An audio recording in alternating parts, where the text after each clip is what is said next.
So until it rains when more paint falls off the truck. It rained a lot. Alright, so like I thought 2 days ago, but it was raining again. Seems to be a thing. I put this back on. You see the extra thread showing? What? You tight? How are you tight? Oh, you know why I'm tight? Because the freaking push rod still moves. I'm pretty sure looking down this hole over here, because you got this big viewing hole, that lifter is just collapsed. Like they didn't want to pump up in the morning, because this thing was running flawless the day before. Flawless on the highway. And then when it started up, this is when the problem happened. Like when it initially wanted to pressurize, that one just didn't want to go. I don't know. Cam could be a little fucked up, but I don't think it's as screwed up and there's as much metal in the engine that I think it is. So what my plan is still, instead of this flat tappet shit, because flat tappet is actually, the cams are like a lot of money now in the lifters. I could do it cheaper with a roller cam. And I already have parts coming to convert it to roller. I'm gonna get the spider, the dog bones, the button in the front with the 2 bolts like the Caprice, both Caprices have. And I finally figured out how that works. I was thinking about, like, how does that thrust plate even work? I see it like stuff's making the cam go this way, but what about that way? And then I was thinking, oh yeah, you freaking bozo, think of the timing gear on it.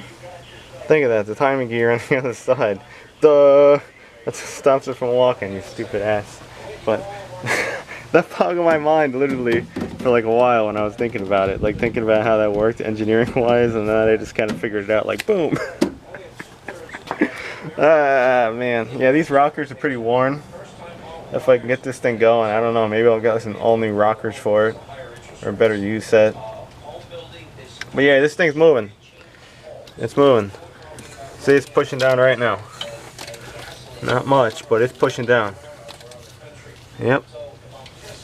It's pushing down. Now it's going back up again. See?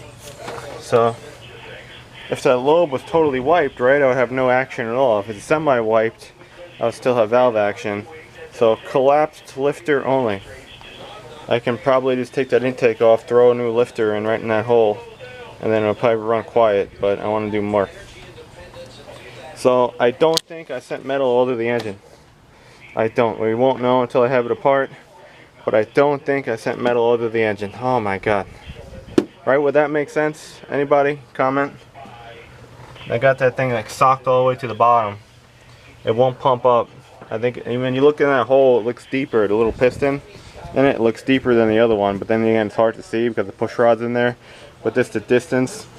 Oh, this is it too. I was watching, I gotta do a shout out to Carl. Without his videos, or his LT1 expertise, I probably wouldn't be able to figure this out.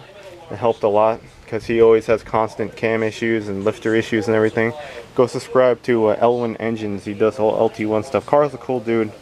He's been around like forever in the since like the beginning in the Caprice and the Impala whole thing, building LT1s. And I think he has Bostic's car at his property right now too. That guy's cool, from Sweden. Yeah. So link that in the description if you like LT1. I might have mentioned it before his channel. I'm not sure, but I'll put a link. Carl's the man. And yeah, a lot of good tips. Definitely helped me out. You see? Now we're tight now. But I think that lifter is just collapsed. Do it again. This thing turns over so easy. I also bought a, I don't know if anyone has any tips on that.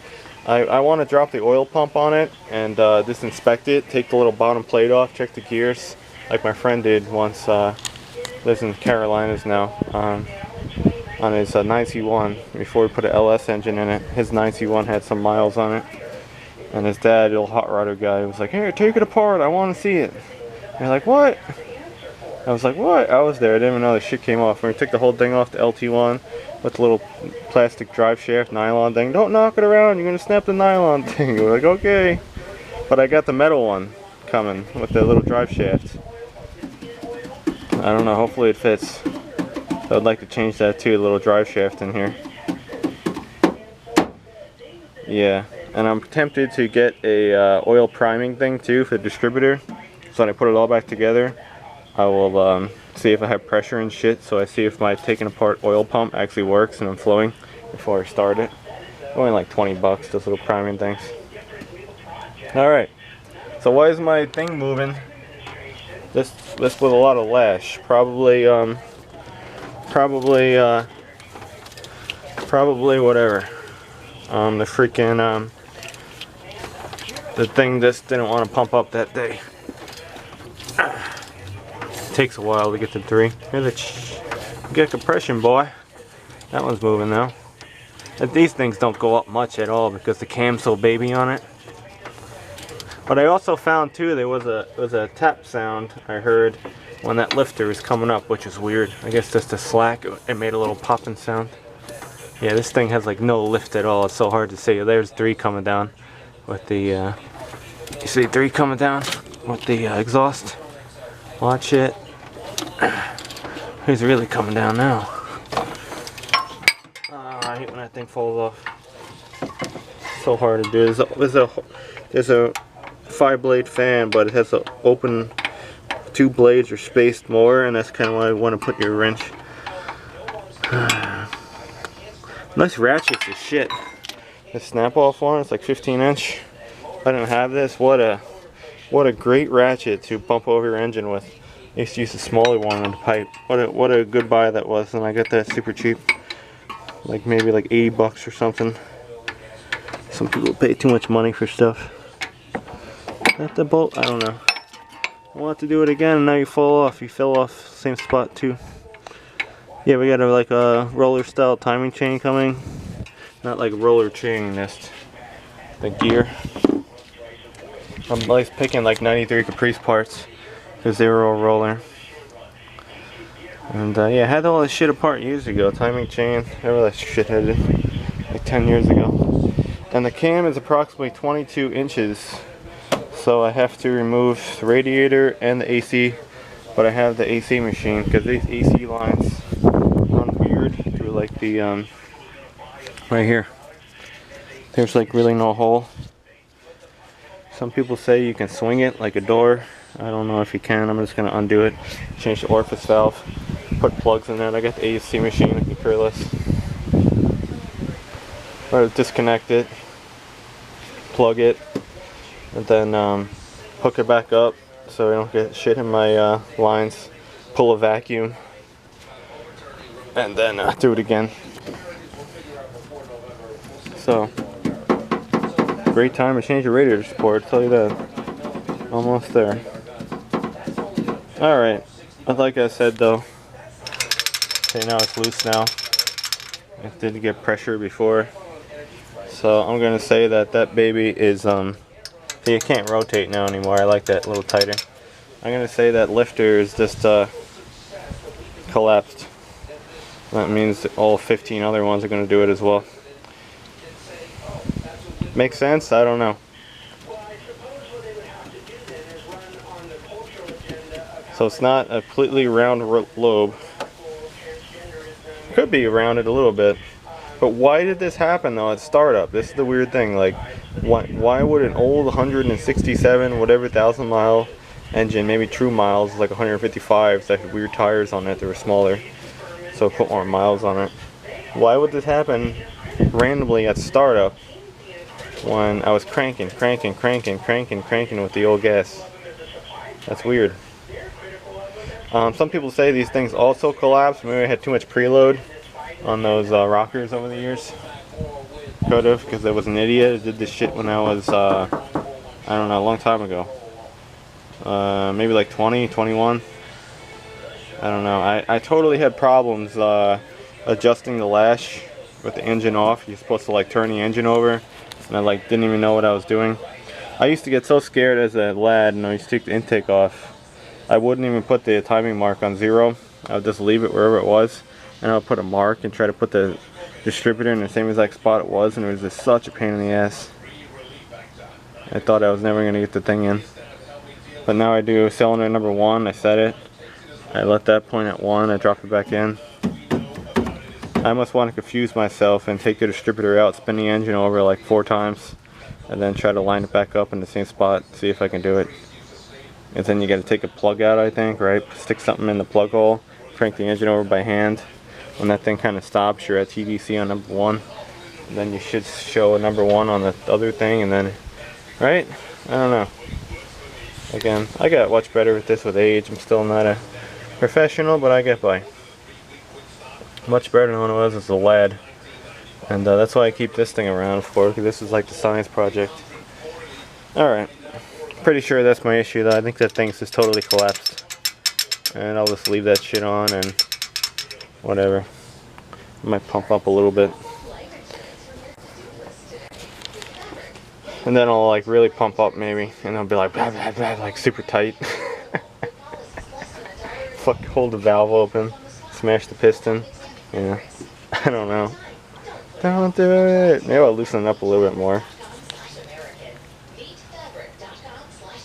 Yeah. Alright. Yeah, I would crank it over more, but you saw the tightness and then the looseness. So that thing has some movement. But I believe that just the way it feels too in the pocket, it doesn't feel right. Doesn't feel right in the pocket, that push rod.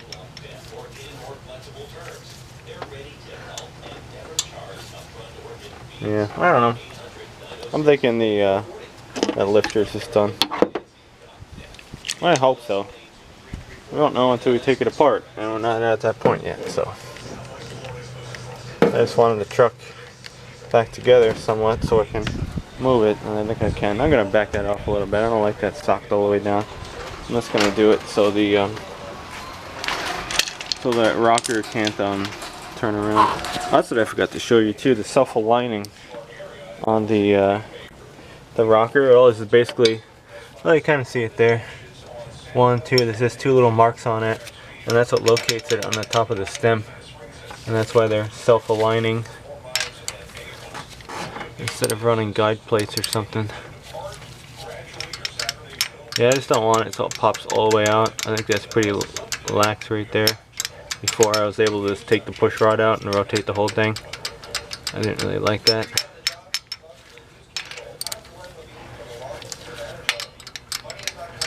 Yeah, I don't want to make it super tight. I might leave it like that.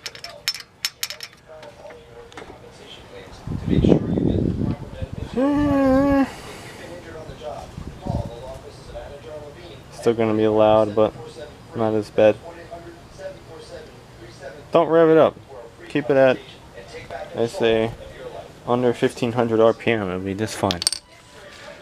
And, yeah.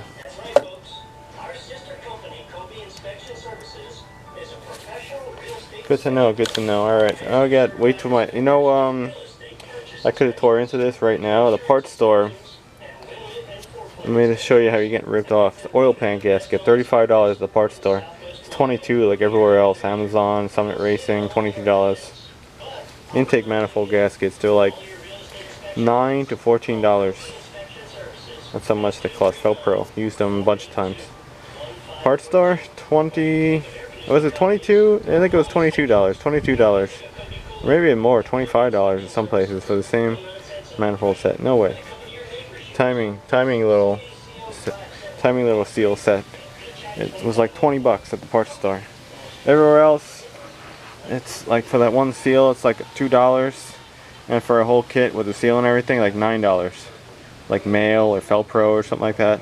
Like, you're getting so ripped off. Who would go to the freaking parts store? I would not go to the parts store. See those prices? I'm trying to fix this for, you know, that could be hundreds of dollars adding on to your job, spending extra on that stuff. But people keep on going there buying stuff. No way. No way, Jose. Yeah. Yeah. Intake off. Did that like 4 times on this thing. Timing chain. Oh, I need a harmonic balancer puller. Anyone have a nice one for sale they're not using? Let me know. If not, I gotta buy one. Oh, all those things are made in freaking China now, not even in Taiwan anymore. And the prices, and they want like $50 for a Chinese harmonic balancer puller. What a rip. I'll get one. Preferably made in USA and on stock, or Taiwan. Taiwan's good. But yeah, you might live again. You just might have a bad lifter, like collapsed one. Because why else would that be moving? I don't know. Video over. I'm done. I gotta clean up the horde. I hate this place. I want to do that though for 2 days though, but it was freaking raining 2 days. Oh, here's another thing. Quickly. Look at this is why you run synthetic oil. Okay, this truck, we got this thing. They got it. Crazy man got it like 1996, I think, September. Had like maybe like 10, 15, maybe 20,000 miles on it. I don't know. It was under 20,000 miles, I think. And kind of for like 10 grand or something. I think the truck was like 17 grand new. Yeah, I used to be able to get a truck with 20,000 miles on it for 10 grand. With 20,000, you know. But it was primarily ran on a conventional oil. We used to just go to like any parts store, like Pep Boys, 8 Auto, whatever was open at the time, 8 Auto, remember them? And it would be running like anything that was on sale. And it'd be like 3,000 mile oil changes. But a lot of that conventional oil in the 90s, it did this shit. Wagon's covered in it too. You see that oil bake? It did this crap shit. And it's like funky. And the whole engine used to be like this. Distributor was caked. Like blacks, like that black tarry sticky stuff. I couldn't even get it apart. I wound up breaking it. I broke it on the Wagon too. It was the same way. Like the, you know, you see it all over like the heads. This is baked on. It's not like a clean casting anymore. It used to be all over the push rods too, but I'll tell you how I clean that in a second. Not push rod, rocker arms. There's more paint coming off the truck. More paint coming off. Look at the paint rolling off the truck. Look at this shit. Look at this shit. You make me laugh, man. We gotta paint you. But Florida wrecks your vehicle, man. Yeah, but it was all over. Top, bottom, oil pan. And how I cleaned up most of it was just running Rotella, Shell Rotella diesel oil. Like this stuff. For a lot of miles now. And that did clean it up. The first time I used that oil, it literally got like black, like so quick. And it was clean. And I kept taking the engine apart. So I had like various leaks and stuff, and I noticed that it just kept on getting a little cleaner. And as you see, even the rocker arms, they used to be the same way, and they're much cleaner than what they used to be. Just with that oil. It has a lot of detergents. But stuff like this doesn't get a lot of constant oil. It's just like a spray. So, you know, it's on there, You gotta like scrape that shit off. I was thinking trying ATF too. It does come off though. It's pretty light now, you see. It used to be a lot stronger. You can kind of see the deposits. It does come off. I should probably clean up this cover nicer. But conventional oil sucked, and that's why I run synthetic now and everything. Like this engine's mint. This one's really mint. Like really mint. It looks brand new. 5.3. It's scary. Looks how it looks. It's too new.